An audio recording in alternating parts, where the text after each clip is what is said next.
हाँ, now look student, differential equation rule number third. इससे पहले रूल नंबर 1, रूल नंबर 2 आपको करवा दिया गया है। रूल नंबर थर्ड में आपके पास जो रूल होगा उसमें जो राइट हैंड साइड आपके पास जो क्यू है वो अलजेब्रिक फंक्शन की फॉर्म में होगा, that is in the form of x की पावर m। जैसे x2 हो सकता है, x3 हो सकता है, लीनियर इक्वेशन हो सकती है x+1 का होल स्क्वायर, x+1 का होल क्यूब, जिसमें x की इंडल्जमेंट होगी, उसको बोलोगे आप अलजेब्रिक फंक्शन। तो देखो इसको कैसे करना है, इसमें थोड़ा सा हम +1 की बाइनोमियल थ्योरम को इंडल्ज करेंगे। आपने कुछ नहीं करना, जब पर्टिकुलर निकालोगे 1/ft लिखना है, x की पावर m लिखना है, आपने डिनोमिनेटर को ऊपर ले जाना है और आपने उसको एक्सपैंड करना बाइनोमियल थ्योरम के साथ। तो ये बाइनोमियल थ्योरम क्या होती है वो जब अब मैं एक्सप्लेन करूँगी तो आपको पता चलेगा। एक क्वेश्चन मैंने पिक किया आप लोगों के लिए, वो है d²y/dx² माइनस में 3 time dy/dx plus 2y is equal to x। यहाँ जो मैंने एल्जेब्रिक एक्सप्रेशन लिया है वो सिंपल है x की पावर 1, फिर m इक्वल टू 1 इसके साथ करेंगे। तो अब इसको देखो कैसे फॉर्मूला में कर रही हूँ। तो हमारे पास सबसे पहले सिंबॉलिक फॉर्म है, जैसा कि आपको पता है सिंबॉलिक फॉर्म में कैसे बनाते हैं। Put dy/dx equal to d, symbolic form लिख दी, एक्सिलरी इक्वेशन लिख दी, पार्शियल फ्रैक्शन बना दिए, वहाँ से आपके पास रूट आ गए d इक्वल टू 1 और 2, उसके कॉरस्पॉन्डिंग आपने कॉम्प्लीमेंट्री फंक्शन लिख दिया y is equal to c1 e raise to power x c2 e raise to power x। यहाँ तक तो आई थिंक हर स्टूडेंट को अच्छे से समझ में आ गया है। फिर will go for a particular integral. तो इस टाइम में पर्टिकुलर इंटीग्रल में जब आप जाओगे, देखो मैंने पी आई लिखा है, सबसे पहले 1/ft लिख दो, ऑपरेटिंग फंक्शन लिख दो x। फिर आपने सबसे पहले क्या करना, जो आपके पास डिनोमिनेटर की टर्म है ना उसमें जो लीस्ट पावर है, जो सबसे छोटी टर्म है, जहाँ पे लीस्ट पावर ऑफ डी क्या है, डी रेज़ टू पावर 0 यही है 2, इसको कॉमन आउट ले लो। मैंने कॉमन लिया, जो भी लीस्ट पावर होगी ना उसको कॉमन ले लो। जब आप कॉमन लोगे तो क्या बनेगा, यहाँ 2 से कॉमन लिया है, 2 बाहर चला गया तो यहाँ बच गया 1। ये इन दोनों से कॉमन आउट लिया है ना, इसके पास तो था नहीं, जब कॉमन लिया तो फिर डिवाइड में जाएगा, d², ये d है आपके पास, d² minus 3d divide by 2, operating function आपके पास x ही है।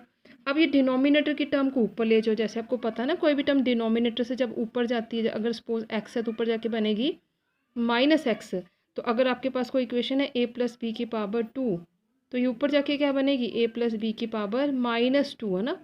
अब यहाँ पर जो पावर है वो 1 है, जब आप इसको ऊपर ले गए तो बन गया -1। अब देखो बाइनोमियल थ्योरम जो हम 11th क्लास में करवाते हैं वो क्या होती है, अगर आपके पास 1 प्लस एक्स है, एक्स मतलब कोई भी, यहाँ पर एक्स ये मान के चलेंगे कि पावर n है तो उसको एक्सपैंड करके लिखते हैं 1 plus n x plus n into n minus 1/2 factorial x की power 2 plus n into n minus 1 n minus 2/3 factorial x की power 3 to so on. I think सब स्टूडेंट को ये तो कन्फर्मेशन है। तो अब ये थ्योरम मैं इसके ऊपर अप्लाई करूँगी। आपको जब भी थ्योरम लगानी है तो पहला पोर्शन 1 होना चाहिए, 1 प्लस समथिंग, वो जो समथिंग हो ना उसको आप x मान लो, और रेस टू पावर जो है उसको आप n मान लो। तो यहाँ n कितना है, -1 है, अदर टर्म 1/2 को साथ में चलने दो। तो थ्योरम क्या है, 1 प्लस एन एक्स, तो 1 मैंने एज इट इज़ लिख दिया, प्लस n कितना -1, x कितना, ये अंदर वाली टर्म को x मान लो, आउटसाइड तो x है ना, अंदर वाली टर्म को वैसे ही x मान लो इस पर थ्योरम लगाने के लिए। और साथ में ये आपका आ गया 1 प्लस एन एक्स, एन आपका -1, एक्स आपके पास ये पूरी term d2 minus 3d/2 plus n into ये एन आपका -1, एन इंटू एन -1 -1 फैक्टोरियल को खोल के लिखते हैं 2 इंटू 1, एक्स का स्क्वायर, एक्स तो ये वाली टर्म मान के चल रहे हैं तो d2 माइनस 3d/2 का whole square to so many term to so on, और बाहर ऑपरेटिंग फंक्शन कितना चल रहा है x। अब यहाँ पर मैं आपको ये कॉन्सेप्ट क्लियर करना चाहती हूँ कि हम सो मैनी टर्म्स जो लिखते हैं वो टर्म्स कहाँ तक जाती है, इसको बड़े ध्यान से समझना। ये जो हम कहाँ तक टर्म्स को हम एक्सप्लेन करते हैं, फर्स्ट सेकंड थर्ड फोर्थ, हो सकता है क्यूब के बाद फोर्थ की टर्म आ जाती है, x4 आ जाता है, तो 4 आता तो n(n-1 n-2 n-3/4 फैक्टोरियल। तो ये डिपेंड करता है आपकी इस वेरिएबल की पावर के ऊपर कि इस वेरिएबल की पावर कहाँ तक डेरिवेटिव एग्जिस्ट करवा रही है।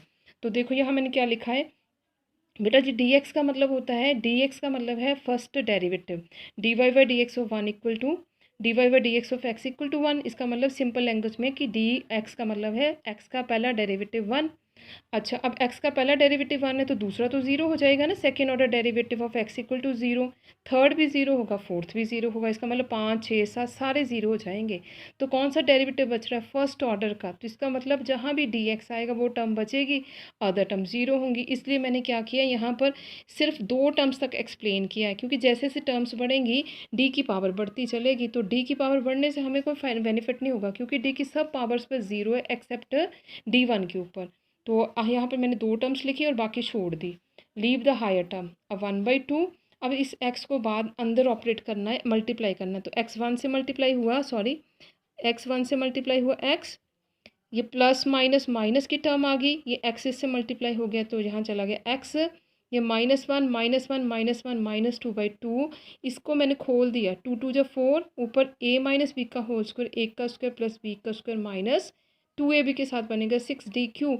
बट क्वेश्चन इज दैट कि अब देखो d4 जब ये x इससे मल्टीप्लाई करेगा, d4x 0, d2x 0, d3x 0, तो ये सारी टर्म क्या बन जाएगी 0। यहाँ चलो जब d2x होगा, जब इसको खोल लोगे ना, ये x इससे मल्टीप्लाई करेगा तो इसको पढ़ेंगे d2x, फिर x का सेकेंड डेरिवेटिव तो 0 है, तो ये भी टर्म 0 हो जाएगी। तो बचेगा क्या, माइनस माइनस प्लस 3/2 dx, पर dx कितना है 1, तो इसका मतलब all the terms are 0 except कौन सी dx। तो क्या आंसर चलेगा 1/2 तो चलेगा, x माइनस ये 0 हो जाएगा, यहाँ से बचेगा 3/2 dx इज़ 1, तो आपके पास आंसर बन जाएगा 1/2। ये थोड़ी करेक्शन हो गई थी, x ये मैंने जो पहले बोला मुंह से वही लिखा है, तो यहाँ पर आपके पास आ गया 1/2 x प्लस 3/2, खोलोगे तो x/2 plus 3/4, therefore complete solution y is equal to c1 e k x, c2 e raised to power 2x, x/2 3/4, this is the answer. तो ये तरीका होगा रूल नंबर 3 को करने का। अब इसको अच्छे से अपना राइट करना है, वॉच करना है, और एक पैरेलल क्वेश्चन देखो, जिस क्वेश्चन में आपके तीनों रूल एट अ टाइम में करके बताऊंगी आपको। अब देखो सबसे पहले आपके पास इक्वेशन तो है d²y/, सेकेंड क्वेश्चन है एक्सरसाइज का है, d²y/dx², 4y is equal to, first equation में है first rule e raise to power x, plus second rule sine 2x e की x e raise to power ax, trigonometric और ये algebraic तीनों एक साथ करेंगे। तो वही तरीका आपके पास, सबसे पहले आपने सिंबॉलिक फॉर्म में लिख दिया, एक्सलरी इक्वेशन बनाती हूँ अब मैं, है यहाँ पर d2 + 4 is equal to 0, everybody know auxiliary में यही करते हैं। रूट्स आपके आ जाएंगे d² equal to -4 implies d is equal to +-2 iota, +-2 iota. तो कॉम्प्लीमेंट्री फंक्शन कैसे लिखेंगे, क्वाड्रेटिक है, 2 आपके पास e raise to power 0x, real part नहीं है 0 लिखोगे, c1 cos of 2x, c2 sin of 2x। ये मैंने पहले भी बोला है, मैक्सिमम क्वेश्चंस की जो ये एक्सप्रेशन होता है एक जैसा ही होता है, उसका कॉम्प्लीमेंट्री फैक्टर सेम निकलता है, वो डिपेंड करेगा आप कितनी प्रैक्टिस करते हो। ये हो गया। अब हमने निकालना पी आई के लिए, तो देखो पी आई के लिए मैंने क्या किया है, 1/FT लिख के जो आपको दिया तो मैंने तीनों इक्वेशन लिख दी है, और इसको मैंने तोड़ दिया, फर्स्ट पार्ट सेकंड थर्ड। अब 3 पार्ट से चाहे तो साथ में कर दो, नहीं तो मैं अलग अलग करके बताती हूँ, क्योंकि तीनों में 3 फॉर्मूले चलेंगे। पहला है e raise to power x के लिए, तो उसमें क्या होता है, जो कांस्टेंट आउट से निकाल दो, इक्वेशन को लिख दो, operating function e raise to power x, rule number 1 से कंपेयर करो, तो यहाँ a कितना आएगा 1, फिर क्या कर दो, put d is equal to a, that is 1, किस में, डिनोमिनेटर में, तो आंसर क्या आ गया आपके पास, that is 1 + 4 e raise to power x, तो ये बनेगा 3/5 e raise to power x, क्योंकि डिनोमिनेटर यहाँ पे नॉन ज़ीरो है, तो यहाँ छोड़ोगे ये तो आ गया, इसके लिए first particular integral, very very easy. Then go for the case number second is trigonometric function, उसमें क्या है 1/d2 + 4, और ट्रिग्नोमेट्रिक फंक्शन है साइन ऑफ 2x। तो जैसे आज मैंने आपको बताया था, d2 कितना पुट करोगे, माइनस में a का स्क्वायर, a कितना है 2, 2 का स्क्वायर 2 2 जा 4, ये पुट करोगे, ये मैंने पुट कर दिया डिनोमिनेटर में, -4 + 4 आ गया, और साथ में आ गया साइन ऑफ 2x। अब देखो -4 + 4 तो 0 बनाएगा, तो मैंने बोला था जैसे 0 आता है, डिनोमिनेटर 0 आता है, तो आप यहाँ छोटा सा लिखोगे, केस हो गया फेल। जैसे ही केस फेल करेगा, अपना फटाफट क्या करना है, x से मल्टीप्लाई कर देनी है, और नीचे सिंपल डेरिवेटिव करना है, तो 2d का डेरिवेटिव, d² का डेरिवेटिव 2d, 4 का 0, ऑपरेटिंग फंक्शन कितना आ गया, sine of 2x, sine of 2x। Now this is equal to x/2, ये 1/d को ना इंटीग्रेशन बना दो और लिख दो साइन ऑफ 2x। ये इंटीग्रेशन क्यों बनी है वो मैं आगे वाले पेज में समझाती हूँ। अच्छा, उधर पूरा नहीं हुआ तो देखो, अब आपका क्या लिखा था मैंने, 1/d साइन ऑफ 2x, तो साइन की इंटीग्रेशन होती है माइनस में cos of 2x/2, I think everybody know, minus में cos 2x/2, और साथ में था x/2, साथ में था आपका x/2, तो ये साथ में आ गया आपका x/2, 2। तो आपका जो सेकंड पार्ट है उसका पर्टिकुलर इंटीग्रल निकल गया माइनस में एक्स वाई 2 जब 4 और कॉस में 2x। अब क्वेश्चन राइज होता है, देखो आपको पता है डी होता है डिफरेंशियल ऑपरेटर, तो आपको 12th में बताया जाता था कि जो इंटीग्रेशन और डिफरेंशिएशन है ये रेसिप्रोकल टू ईच अदर है। अगर हम इंटीग्रेशन निकालें तो 1 रेसिप्रोकल जब हो जाता है तो वो साइन चला जाता है इंटीग्रेशन का।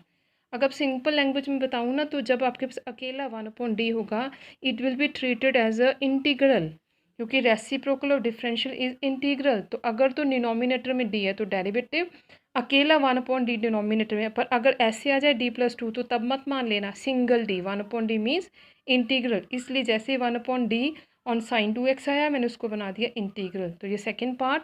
अब थर्ड पार्ट में चलेंगे। थर्ड पार्ट एल्जेब्रिक है।